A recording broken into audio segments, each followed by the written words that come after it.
Hi there. We're going to walk through a little bit more about how to navigate through this course with a focus on the online portion of this course, namely the online modules. So the home page is where you're going to navigate, and it's going to be your one-stop shop to accessing all the information that you need.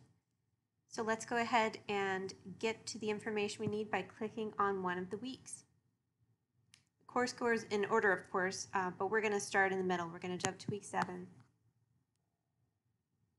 It tells you which dates are covered by that week in case you need to keep track.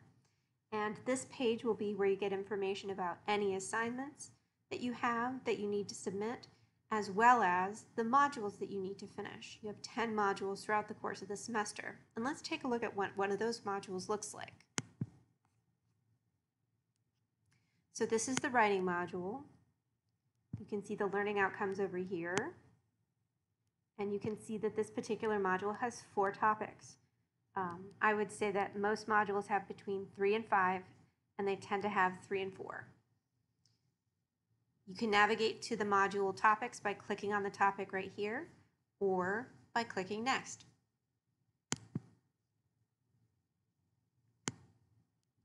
So this first topic is about mechanics. And you can see that once you dive into content, it includes information, and it also includes activities. Now let's go ahead and talk just a little bit more about the activities. There are about 4 to 10 activities per module. These activities are intended to be ways for you to practice the content and to reflect on it a little bit more and to explore it a little bit more, both to help you learn it better and to help you think about it and to prepare you for the certification quiz. I would say treat these activities on an as-needed basis. If you feel like you really need to brush up on the content, then it's a great practice. Or if you're curious and want to explore more and reflect, it's a really great opportunity for that. The activities will not negatively impact your grade, and you can take them as many times as you want.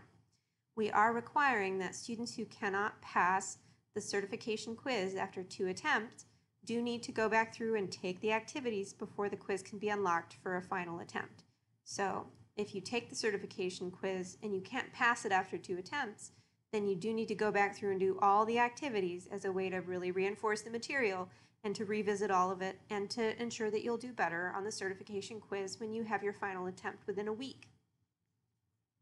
So these activities are intended to be fun.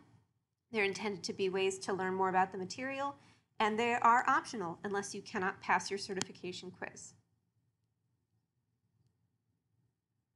So let's move on to the other topics.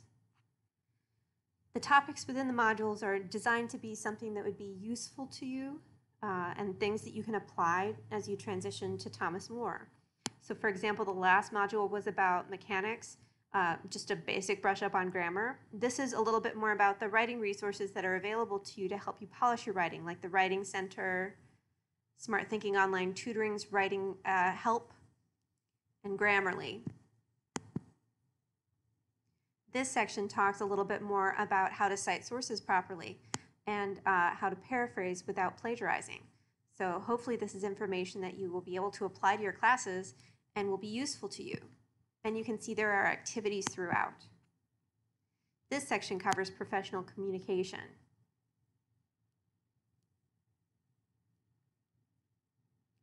After you cover the topics, you'll come to a certification test.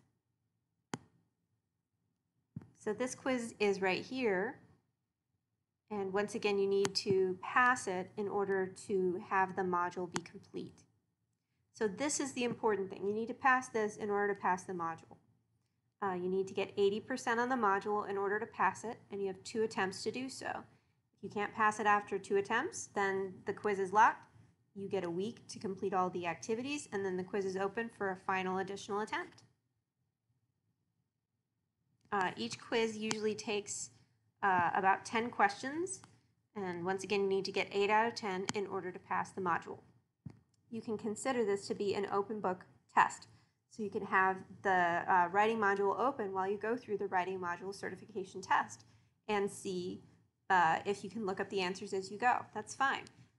So keep that in mind, and hopefully this has been a good overview of the online modules so that you can learn a little bit more about what to expect with each of these modules.